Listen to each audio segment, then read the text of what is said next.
नमस्कार दोस्तों।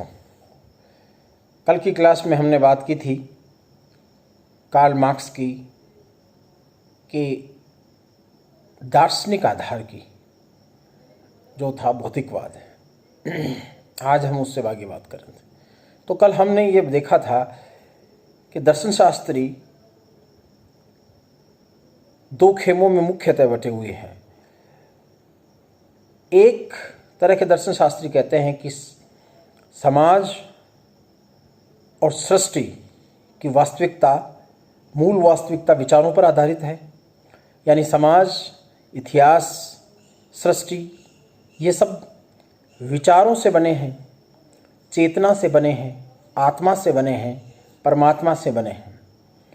ऐसे लोगों को हम आदर्शवादी कहते हैं, विचारवादी कहते हैं, प्रत्ययवादी कहते हैं। दूसरी तरफ इनके विपरीत हैं कुछ समाज वैज्ञानिक और दार्शनिक, जो कहते हैं कि समस्त सृष्टि और समाज और प्रकृति की वास्तविकता मूल रूप से पदार्थ पर आधारित है, यानी कि भौतिक है।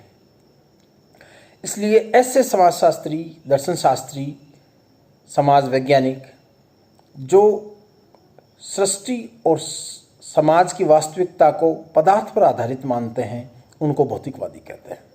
कार्ल मार्क्स ने अपने सामाजिक विश्लेषण के लिए जो पद्धति इस्तेमाल की, वो भौतिकवादी पद्धति थी। और उसका कारण ये था कि कार्ल मार्क्स 15वीं शताब्दी से, कार्ल मार्क्स का जन्म 1818 में हुआ था जर्मनी में, आपको ध्यान होगा। तो कार्ल मार्क्स ने जो अध्ययन किया, और कार्ल मार्क्स जिस युग में पैदा हुए, वो युग पुनर्जागरण के पश्चात का युग था, आधुनिक युग था। और तब तक आधुनिक विचारों के कारण, पुनर्जागरण के कारण विज्ञानवाद ने काफ़ी प्रगति कर ली थी।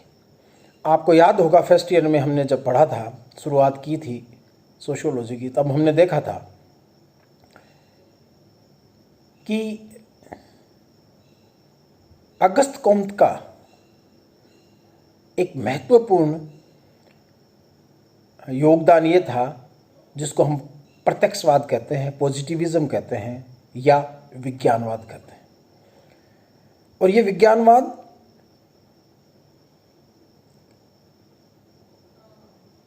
प्राकृतिक विज्ञानों के सिद्धांतों पर आधारित है। इसलिए भौतिकवाद से या भौतिकवादी दृष्टिकोण से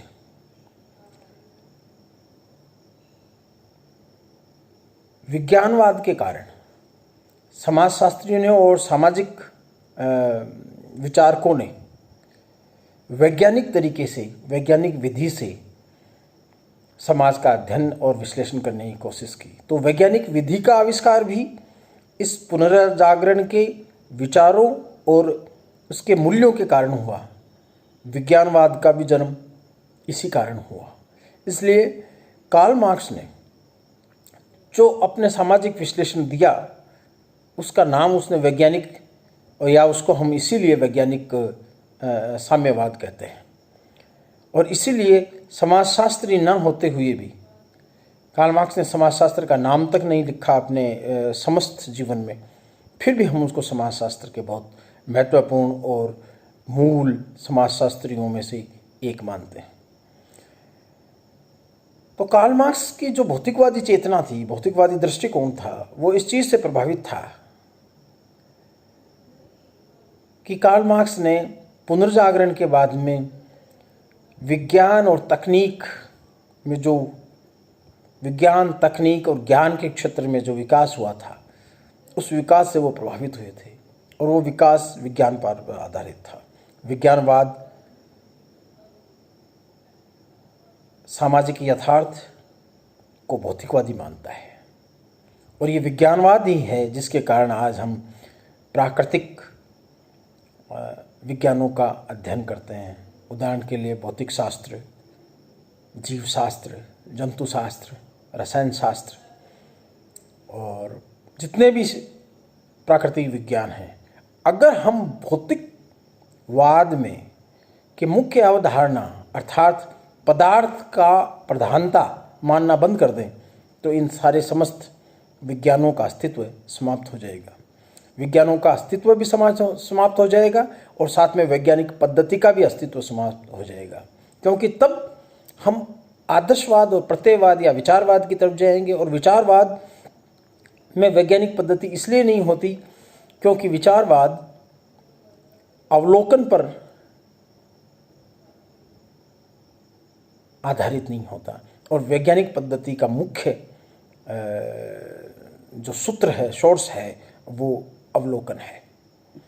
इसलिए आज हम बात करेंगे कि कार्ल मार्क्स ने भौतिकवाद का दृष्टिकोण अपनाया और भौतिकवाद के दृष्टिकोण के कारण ही और इस पर आधारित ही कार्ल मार्क्स ने अपने पूरे सामाजिक विश्लेषण और इतिहास के विश्लेषण को आधारित किया। कार्ल मार्क्स ने मनुष्य और प्रकृति एवं समाज के बीच में होने वाली अंतःक्रिया का आधार भौतिकवादी माना है।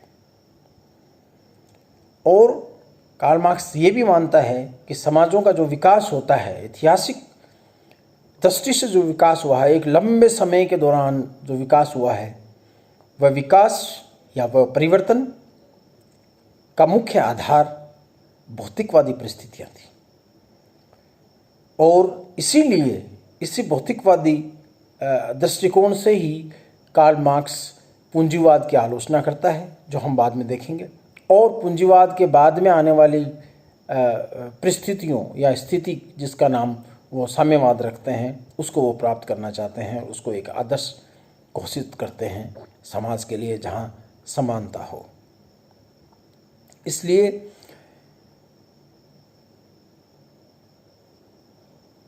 कार्ल मार्क्स की दृष्टि में मनुष्य एक भौतिक प्राणी है और मनुष्य के चारों ओर जो प्रकृति और सामाजिक वातावरण है वो भी भौतिक है, मूल रूप से भौतिक है।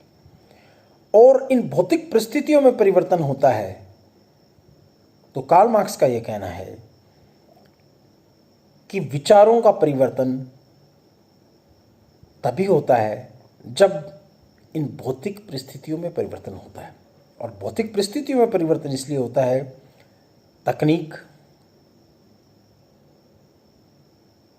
आविष्कार, दूसरे समाजों से संपर्क, ये मुख्य कारण हैं जिनके कारण समाज में परिवर्तन होता है, भौतिक परिवर्तन होता है। और कार्ल मार्क्स ने अपने इस भौतिकवाद के कारण, भौतिकवादी दृष्टिकोण में मूल रूप से 3 तत्व बताए हैं कि मनुष्य और प्रकृति और समाज का की जो अंतःक्रिया है, इनका संबंध है, वो 3 तरह का है। और 3 तरह का होने के कारण समाज की वास्तविक प्रकृति भौतिकवादी है। वो 3 कारण ये बताए हैं। पहला कारण फिजिकल, भौतिक अस्तित्व है। दूसरा सावयवी अस्तित्व है, ऑर्गेनिक एग्जिस्टेंस। तीसरा टेम्पोरल, यानी कालानुसार, समय के अनुसार। तो 3 तत्व मूल रूप से बताए हैं जिनके आधार पर कार्ल मार्क्स का भौतिकवादी दृष्टिकोण टिका हुआ है। पहला भौतिक अस्तित्व है। भौतिक अस्तित्व का मतलब ये है, कार्ल मार्क्स इस बात पर जोर देते हैं और ख़ास तौर से वो विरोध करते हैं विचारवादियों का, आदर्शवादियों का, प्रत्ययवादियों का। देखिए, ये बात हमेशा याद रखिए कि कार्ल मार्क्स जब जर्मनी में पैदा हुए और उन्होंने अपने से पहले बुद्धिजीवियों का अध्ययन किया, उस वक्त जर्मनी का विचारवाद या जर्मनी का आदर्शवाद बड़ा प्रसिद्ध था और जर्मनी में आदर्शवाद की धूम थी। कार्ल मार्क्स जिनके विचारों से प्रभावित हुए उनमें एक हीगल हैं और एक जर्मनी के समाजशास्त्री, दर्शन शास्त्री सेंट इमैनुअल कांट हैं। तो कांट भी आदर्शवादी थे और हीगल भी आदर्शवादी थे, और ये दोनों ही विचारों को सर्वोत्तम मानते थे, अर्थात सृष्टि की, समाज की वास्तविकता का मूल स्रोत वो विचार को मानते थे। और ये परंपरा प्लूटो तक जाती है। प्लूटो जो ग्रीक के दार्शनिक थे, उन्होंने जो थ्योरी ऑफ आइडिया दिया, विचारों का प्रत्यय का सिद्धांत जो दिया, वो ये परंपरा वहाँ जाती है। लेकिन कार्ल मार्क्स ने इनकी आलोचना करने हेतु, इनके विरोध स्वरूप, वो इनसे सहमत नहीं थे। इसलिए उन्होंने कहा कि दृष्टिकोण या सामाजिक विश्लेषण के लिए हमें भौतिकवादी दृष्टिकोण से अध्ययन करना होगा, विश्लेषण करना होगा। और उनके भौतिकवाद के 3 जो मुख्य स्तंभ हैं वो ये हैं। सबसे पहला तो कार्ल मार्क्स ने कहा कि फिजिकल एग्जिस्टेंस यानी भौतिकवादी अस्तित्व। तो उन्होंने कहा कि मनुष्य का अस्तित्व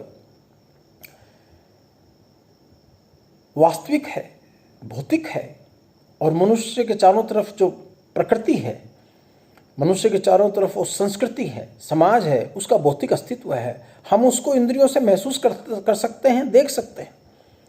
इसलिए हम अगर नहीं हैं, केवल हमारे अस्तित्व, चेतना में ही अस्तित्व नहीं है प्रकृति और समाज का या सामाजिक वास्तविकता का, बल्कि सामाजिक वास्तविकता मनुष्य की चेतना से दूर, बाहर, अपने आप में एक अस्तित्व रखती है।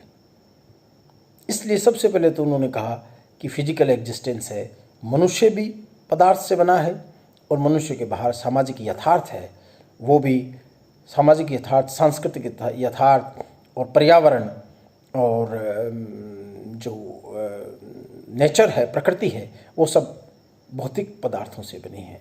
तो पहला आधार तो उन्होंने ये बताया। दूसरा आधार उन्होंने बताया कि मनुष्य सावयवी जीव है, अर्थात मनुष्य जीवन से युक्त है, और जीवन से युक्त होने के कारण मनुष्य प्रकृति के साथ मिलकर अपने श्रम के कारण अपनी आवश्यकताओं को पूरा करता है।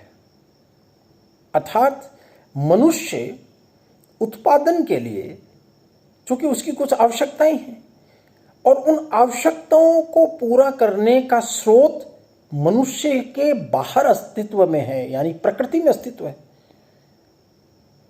तो मनुष्य ऑर्गेनिक होने के नाते, सावयविक होने के नाते, उसकी जो आवश्यकताएं हैं, उन आवश्यकताओं को पूरा करने के लिए मनुष्य अपने से बाहर प्रकृति पर निर्भर है, जो प्रकृति में जो कुछ उपलब्ध है उस पर निर्भर है। इसलिए मनुष्य प्रकृति के साथ अंतः क्रिया करके अपने आवश्यकताओं की पूर्ति करता है। अब ये प्रकृति कार्ल मार्क्स ने 2 तरह की बताई है। एक तो वो प्रकृति जो ईश्वर द्वारा प्रदत्त है, एक वो प्रकृति जो समाज और संस्कृति द्वारा प्रदत्त है। और इसीलिए कार्ल मार्क्स ने कहा कि चेतना पदार्थ का निर्माण नहीं करती, चेतना समाज और संस्कृति का निर्माण नहीं करती, बल्कि समाज और संस्कृति की परिस्थितियां मनुष्य की चेतना का निर्धारण करती हैं। आगे चल के अपन देखेंगे किस तरह उन्होंने हीगल का विरोध किया था और किस तरह उन्होंने विचारों की बात की थी। तो दूसरा उन्होंने महत्वपूर्ण आधार जो कार्ल मार्क्स की भौतिकवाद का है वो है मनुष्य का सावयविक अस्तित्व, ऑर्गेनिक एग्जिस्टेंस। और तीसरा है टेम्पोरल एग्जिस्टेंस, यानी समय काल के अनुसार उसका अस्तित्व। इसका मतलब यह है, कार्ल मार्क्स ये कहना चाहते हैं, अब हम कार्ल मार्क्स के विचारों को दार्शनिक स्तर पर नहीं देखेंगे, अब हम कार्ल मार्क्स के विचारों को सामाजिक यथार्थ के साथ साथ चर्चा करेंगे उन्हें लाकर, ताकि हम समाजशास्त्र के विषय के सब्जेक्ट मैटर के अंदर हम आ रहे हैं धीरे धीरे। और समाजशास्त्र के सिद्धांत का अध्ययन करने के लिए तो हम कार्ल मार्क्स का और मार्क्सवादी चिंतन पढ़ रहे हैं। इसलिए अब हम वो तत्व मीमांसा थी जो पिछली क्लास में अपन ने बात की कि सृष्टि किस चीज़ से बनी हुई है, उसकी बजाय अब हम सामाजिक यथार्थ की बात करेंगे। तो कार्ल मार्क्स ये कहते हैं, कार्ल मार्क्स का भौतिकवाद का जो तीसरा महत्वपूर्ण तत्व है वो है समय के अनुसार समय का अस्तित्व है। और समय के अस्तित्व होने के कारण मनुष्य न केवल खुद बदलता है, न केवल उनकी ऑर्गेनिक रूप से मनुष्य बदलता है, बल्कि उसकी आवश्यकताएं भी समय के अनुसार बदल जाती हैं और मनुष्य प्रकृति पर अपने लेबर के अनुसार